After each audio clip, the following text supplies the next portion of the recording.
Então, quinto vídeo sobre judô, a gente vai falar um pouco sobre o que a gente faria na prática, né? Então, a gente sempre começa a aprender o judô com os fundamentos básicos. Isso começa com as saudações, como se comportar no tatame, depois algumas movimentações iniciais. Como envolve projeção, primeiro a gente tem que aprender a cair com segurança, sem machucar, as técnicas, e aí a gente vai falar um pouco das graduações e competição, tá? Então, aqui no judô a gente faz algumas saudações japonesas, né, em pé ou ajoelhado. Isso não tem nada a ver com religião, como já uma aula que eu dei falou, né, não tem nada a ver com submissão ou não. Simplesmente no judô, no Japão se cumprimenta, né, inclinando o corpo, assim como no Brasil se cumprimenta com aperto de mão, né. Então você vê, na capoeira você entra na roda apertando a mão. No judô você entra na luta ou fazer alguma atividade saudando como o povo japonês, certo? Então a gente aprende isso. As movimentações são diversas, né? Muito para a questão do equilíbrio, desequilíbrio. Não tem nada raspar o pé ajuda, etc. E tal. É muito mais para a questão de centro de gravidade, equilíbrio, etc. E tal. Vamos ver isso na prática. Aí vem os amortecimentos, né? Que são as quedas. Queda para trás, né, a gente começa deitado, sentado, de cócoras, depois em pé, depois quedas para frente, envolvendo rolamento, né? Então tem os nomes em japonês, o shirokeme é para trás, lateral yokokeme, né? Tem um rolamento, esse aqui, né, um rolamento de judô, então essa aqui é a queda para trás, movimentação em pé, flexiona a perna, não bate a cabeça, né? Levanta o quadril para ajudar o amortecimento de forma lateral e rolando também. Faremos isso na prática, se Deus quiser.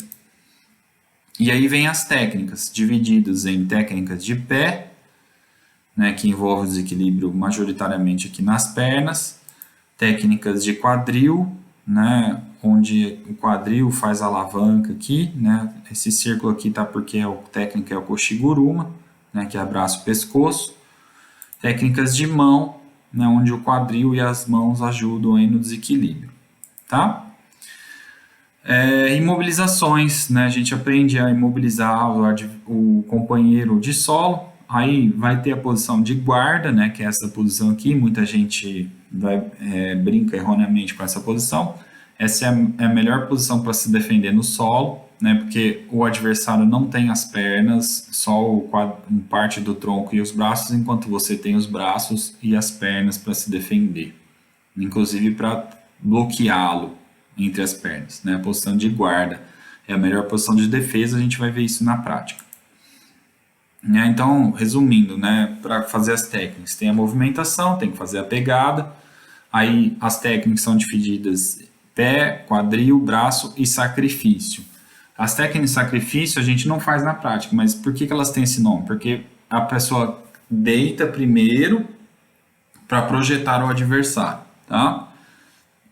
Imobilização, estrangulamento, chave de braço, né? E aí vem a graduação no judô, que pouca gente sabe a graduação exata, né? Então, isso não tem um padrão mundial, o único padrão mundial é depois da faixa marrom, né? E para baixo, abaixo da faixa marrom, isso depende muito de um país para o outro, tá bom?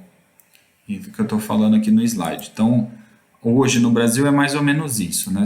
Começa todo mundo na faixa branca, aí faixa bordô, cinza, azul, geralmente pode ter divisão de azul, ou a ponta da faixa é uma cor, né?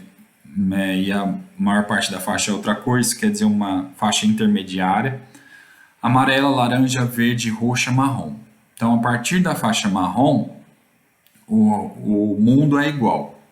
Antes disso, varia, tá bom? E aí, né, a gente chega aqui nas faixas internacionais, que é preta. A faixa preta tem 5 graus, primeiro, segundo, terceiro, quarto, quinto dan, né, dan é grau. Eu sou terceiro dan, tá? Ou melhor aqui, né, terceiro dan. Quem sabe um dia eu avanço. Aí depois, sexto, sétimo dan e oitavo dan são as faixas corais, que a gente chama, né, vermelha e branca, vermelha e branca. Depois nono dan e décimo dan, décimo da última faixa, uma faixa vermelha. Ok? Então a última faixa no judô é a faixa vermelha, não a faixa preta. E aí no sexto vídeo eu vou falar um pouco das regras de competição. Beleza, pessoal?